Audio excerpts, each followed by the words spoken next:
Good afternoon and welcome to the board meeting of the Teachers Retirement for January 21st, 2021. I'll start by calling the roll. John Adler. Here. Thomas Brown. I'm here, Patricia. Natalie Green-Giles. Here. David Kazansky. Present. Lindsay Oates. Oh, I'm sorry, Russell Buckley. Russell Buckley here for Lindsay Oates. Thank you. Deborah Penny. Present, thank you. And Susanna Vickers. Here. Okay, so we have a quorum. So first item on our agenda is an update from TRS Operations, and Kavita Kanwar is going to give us that update. Kavita. Hi, good afternoon, everybody. The 1099 forms for tax year 2020 are being mailed in January. TRS worked with FISA and issued the 1099 forms for the non-periodic distributions, such as withdrawals and refunds. And FISA generated the 1099s on behalf of TRS for approximately 93,500 retirees and continuing beneficiaries who receive monthly payments. As part of this effort, TRS is also sending an informational brochure to 3,173 new retirees who are receiving a 1099 form for the first time. On December 30th, TRS files its 2020 Comprehensive Annual Financial Report, the CAFRA, with the Government Finance Officers Association, the GFOA. The report is also available for viewing on the TRS website. And finally, the provisions of the CARES Act related to TRS membership expired at the end of 2020.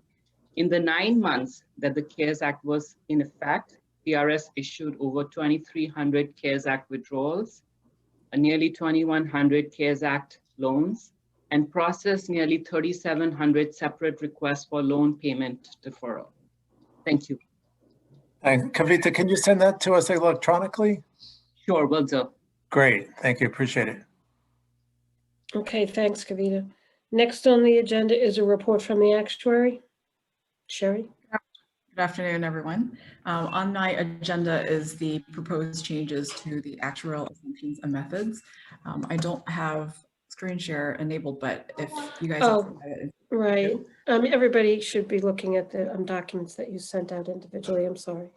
Should have mentioned that. So if you don't have it, just let me know. But as just to give you a little background about this package, as the actuary and the technical advisor to this retirement system, one of my main functions and main duties is to make sure that there is going to be enough funds in the trust to pay out pension benefits once either current retirees are waiting on it or future retirees depend on these promised benefits.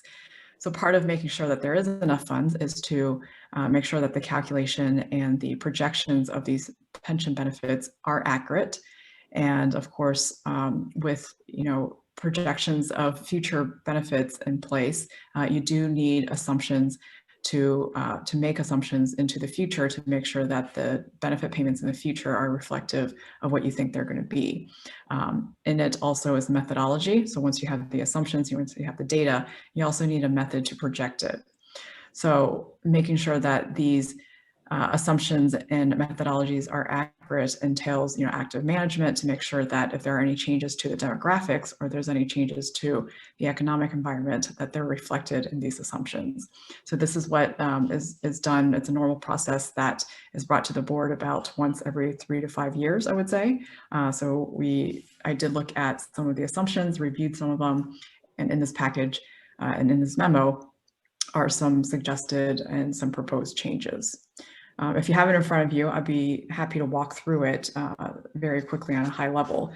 This document is divided into an actuarial assumptions section, an actuarial methods section, and then an others section.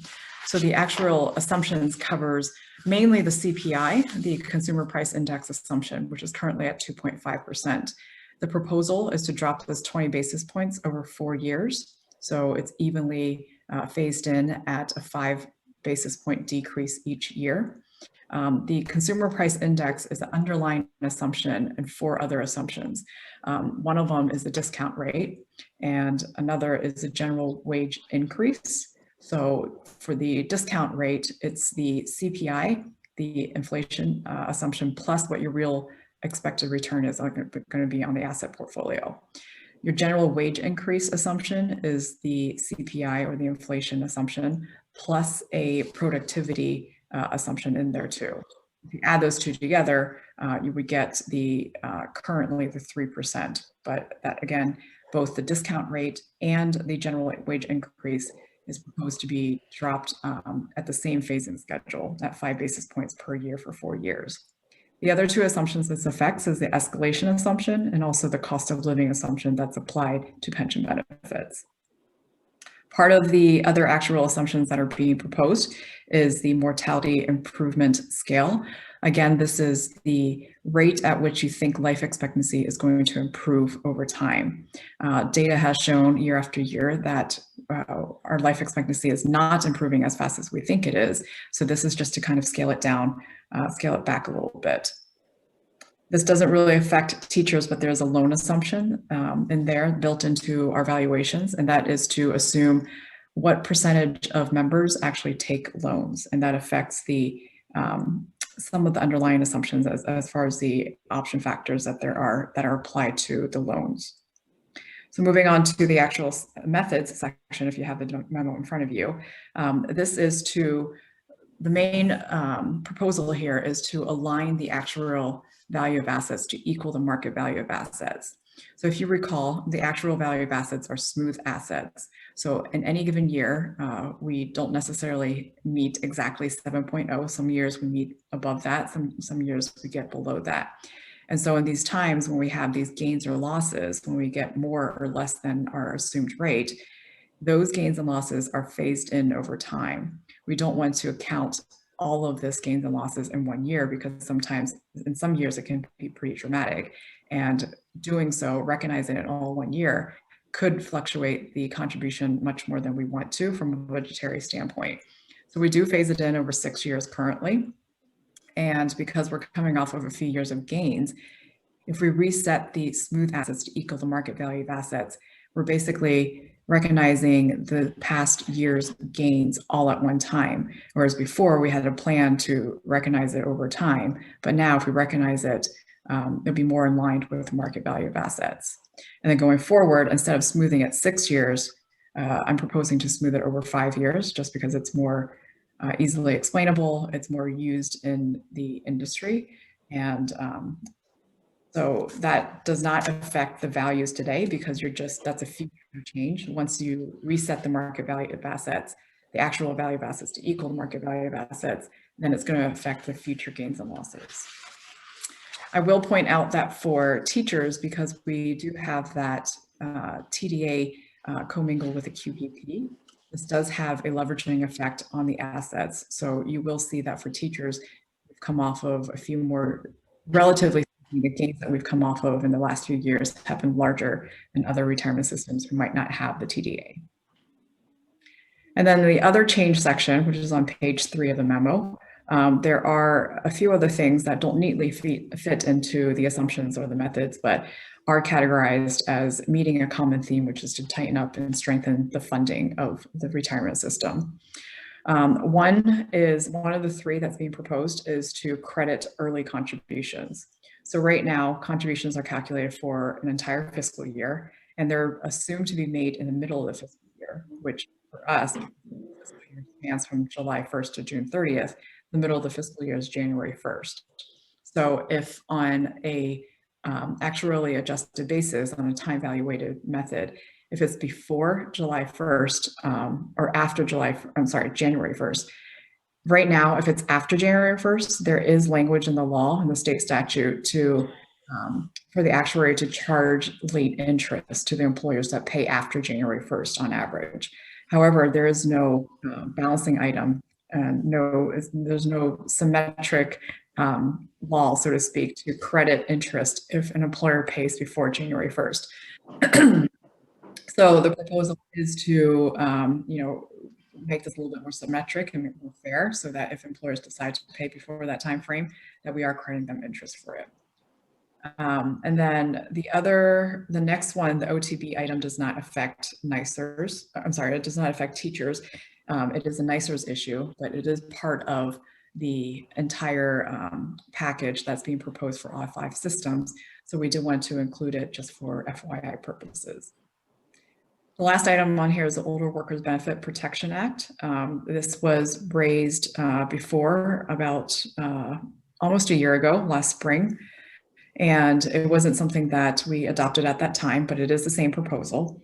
So if you recall, the Older Worker Benefit Protection Act is part of the Age Discrimination and Employment Act, where it does not permit for benefits, generally speaking, does not permit for benefits to be discriminated against for older workers unless it's cost justified by the demographics and by the actuarial value. And because it is, you have to do some testing, and over time your demographic does change, we do need to make updates to some of the benefit provisions that that are covered under OWBPA. So in this case, it's the death benefit. And if you recall, the death benefit, there is a factor that's being applied based on the age of when someone passes away. And the older you are, the more reduction, which means the smaller your benefit would be for your beneficiaries.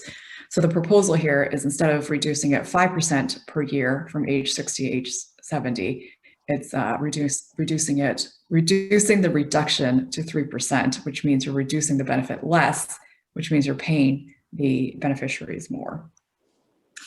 So then there's a summary on the 4th page that tells you how it would affect the contributions for this fiscal year as well as the next 4 fiscal years.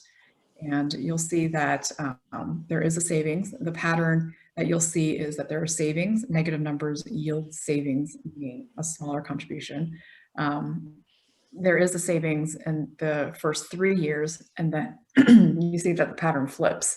So the reason for that is because, excuse me here, the reason is for because the actual value of assets that are being remarked to market value of assets, those are being recognized right away. So you do see that savings early on. In the later years, you'll see, because the discount rate is being phased in over 4 years, you'll see that that starts taking effect in the later years. And the rest of the memo, it just talks about some of the data that was used and the assumptions and methods to come up with these costs, as well as the timing, which we've kind of went through.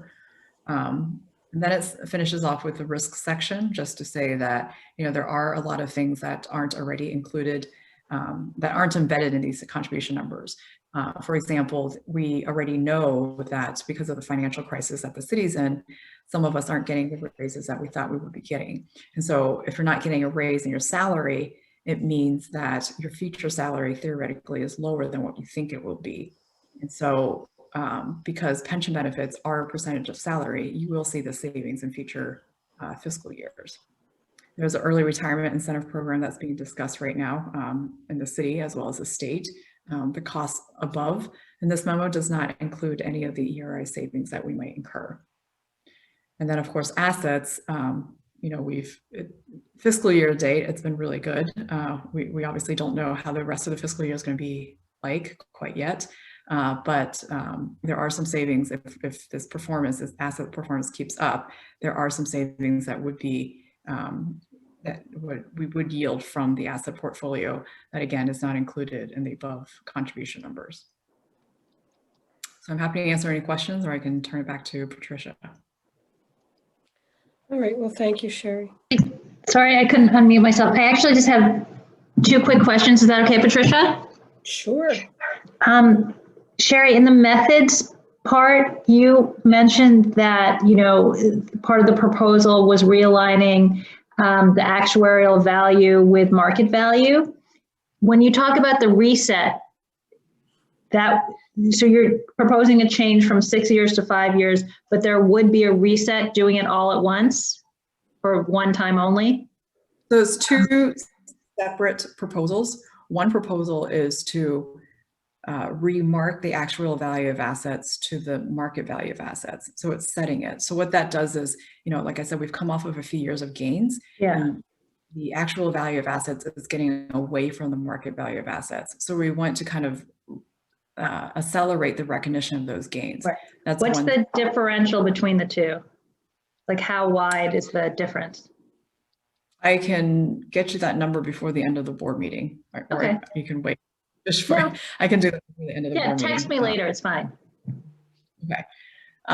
And so the second piece of it, which I was saying does not affect the numbers today, is that, so once we have, we reset everything, right? So we're starting from fresh, let's say time 0.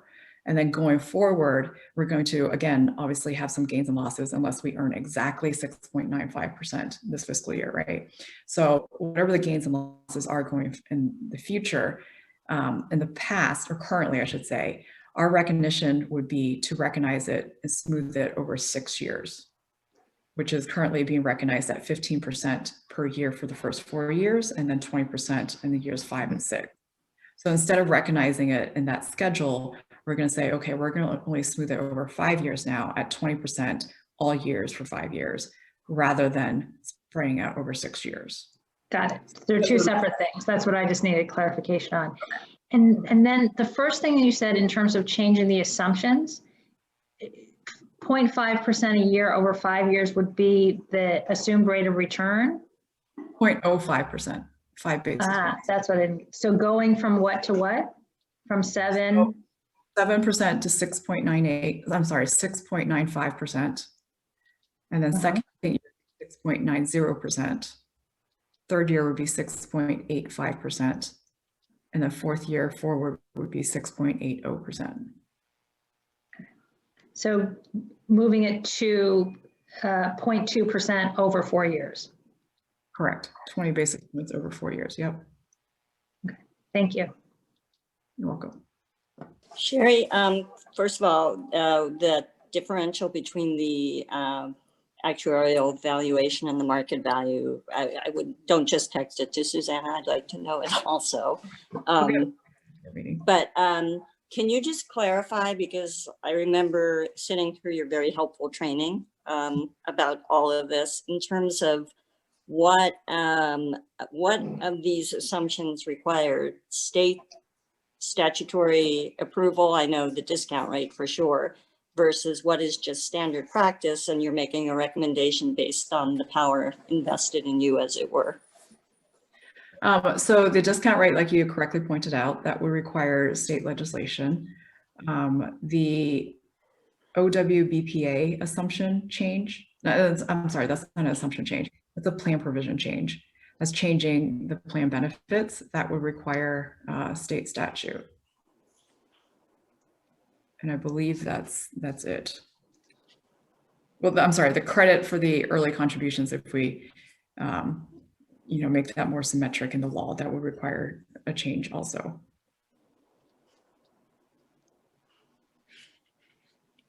Okay, and then everything else is at the discretion of the office of the actuary. Right, but the board shall adopt some of these changes too. Right. Right. Thanks. You're welcome.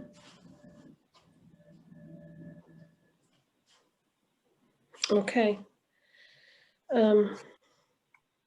Is that it?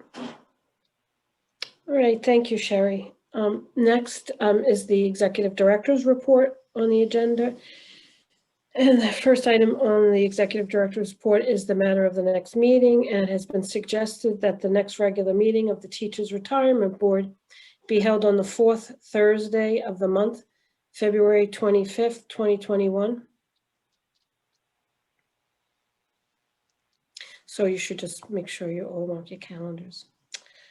All right, so the next item is a resolution for the proposed changes in the actuarial assumptions and methods. Okay, and I'd like to suggest that we hold this over. First, thank you, Madam Actuary. This was a wonderful report, a lot of information, a lot of details.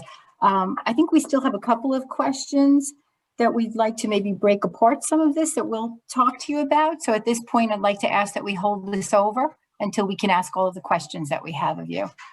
Everyone good with that? We'll hold it over.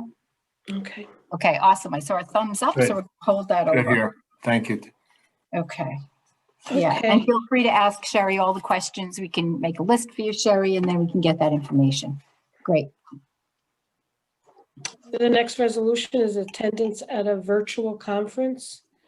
And it has been resolved that the trustees of the Teachers Retirement Board hereby approve the attendance and participation of the executive director and/or her designees and any interested trustee at the National Association of Securities Professionals, NASP, 23rd Wall Street Hall of Fame on February 23rd, 2021. Great. Do I hear a motion to approve that? So moved. Oh, thank you, Mr. Adler and Mr. Kazansky. Is that a second? That was Tom and me. Oh, I'm sorry. I thought it was Mr. Adler. I got the right people. Good job. Oh, thanks. I'm glad someone's doing their job here. Thanks, Alpha. All those in No. favor, please say aye. Hold on, I need a second. Who seconded that? I'll be the second. That's Okay. fine. I tried to get you in there, John, I was on mute. I'm sorry. because you looked like you were talking. I was watching. It wasn't. It was Tom Brown. Ask anybody. All those in favor, please say aye. Aye. Aye. Any opposed? Okay, any discussion? We're good. So if you do want to attend, please let Thad or Patricia know about that, or Liz. Great. Thank you. Next on the agenda is the matter of the calendar. And the first item on the calendar is the matter of the minutes, the approval of the minutes for December 3rd investment meeting, the December 17th special investment meeting, and December 17th board meeting minutes. Okay, do I hear a motion to approve December 3rd, December 17th, and December 17th special minutes? So moved. We did it All again. right, come on, cut that out. All right, that was Mr. Kazansky. Do I hear a second? Was that Mr. Brown? Second. Okay, all those in favor, please say aye. Aye. Aye. Aye. Thank you. Okay, anyone opposed? All right, they are approved. Okay, and the next on the calendar is the individual items. You all received your electronic version of the. Please waive the reading of the calendar. Okay, thank you. So we need to approve the calendar. Yeah, do I hear a motion to approve the calendar? So moved. Thank you, Mr. Adler. So nice. Do I hear a second? Second. Thank you, Mr. Brown. All those in favor of approving the calendar, please say aye. Aye. Aye. Aye. Thank you. Any opposed? Any discussion? Okay, it is approved. All right, thank you. Next is the other on the agenda is other business. And the first item for discussion is the independent validation and verification report that you received on our modernization project. If you have any questions, you received it. If you have any questions about the report, hopefully. I have some questions just because Okay. there's stuff there that I don't really understand or whatever, but I don't think I want to do them in this broad board meeting. Okay, Maybe we can create a forum, because really this is the update we get on the modernization project. right. So there's some stuff in there that I wasn't aware of, and I'd be All right, interested in hearing more about it, but I don't think I can today is schedule the time. something with you. Thank you. Thank you, Patricia. All right. Are there any other questions from the board? Okay. And then the next is questions or comments from the public. If we have any questions or comments from the public. We no. lost the member that we had that Okay. was attending, so he's no longer part of the meeting, so we don't have any outside folk, like We must public folk. report him. We do. We do what? We do Right. have are we ready to go into executive session? No one else? Well, has- We're doing questions or comments from the public first. And Right. we I'm have- not exactly the public, but if there aren't any, I was going to answer Susanna's question. But I'll wait to see if there's questions from the public first, I guess. I just don't want the public board meeting to end before I answer. I got back to you guys about your question. Nope, I think we're ready. Go ahead. Okay. So Susanna asked basically what is the difference between the market value of assets and the actuarial value of assets. So as of June 30th, 2019, for TRS, it's a difference about $3 billion with a B. The actuarial value of assets was approximately 55 billion, and the market value of assets was approximately 58 billion. So there is a difference. Like I said, it has deviated from each other. And so there is a chance to accelerate some gains and recognize some of the gains in the past. And that would bring the actual value of assets up $3 billion. And we have those gains because we've exceeded our assumed rate of return Yes. by $3 billion. Because we've achieved higher than our assumed rate, and because we haven't recognized all of those gains that we've achieved. We've only recognized a portion of it in the past. I just ask a follow-up. You mentioned, Sherry, that the reason the gains are so much greater at teachers, I think they're the greatest of all the systems, is because of the TDA. But I don't understand, because those numbers don't include the TDA assets, how the TDA magnifies the impact of the market returns. Because the TDA is credited a fixed amount. The fixed fund is credited a fixed amount of return. So if you're getting more than, you know, the 7% or the 8.25%, depending on what member you are, the rest goes into the QPP. So it's almost like you're not exactly doubling the gain, but there's a multiplier effect to it, that you're getting more than just if you invested just your QPP assets. I get it. Okay, appreciate Is that Thank only you. for the credited fixed amount if you're in the fixed plan, right? If you're in variable, you're getting all those gains? Correct. Okay. If it's variable, then it's variable, right? But this is only the fixed we're talking about. Got it. Thank you. Very, very helpful explanation. You're welcome. Okay, I think we're good. So then do I hear a motion to go into executive session? So moved. Thank you, Mr. Brown. Do I hear a second? Second. Thank you, Ms. Vickers. All those in favor, please say aye. Aye. Aye. Any opposed? Okay, we're going into executive session. Hey, welcome. We are back into public session. Well, Susan, will you report out? I think I will, or I'd be happy to. Thank you. In executive session, we received a presentation on an aspect of TRS operations. Thank you. Okay, anything else for us today? All right, hearing none, do I hear a motion to adjourn? So moved. Thank you, Mr. Kazansky. Do I hear a second? Second. Oh, thank you, Natalie. Ms. Green-Giles. All those in favor, please say aye. Aye. Aye. Any opposed? Any discussion? Okay, we stand adjourned. Be well, everyone. Take Thank care. you. Bye. Aye. Thanks, Liz. Thanks, Thanks, Jennifer. Liz. Ciao. Bye. Everybody.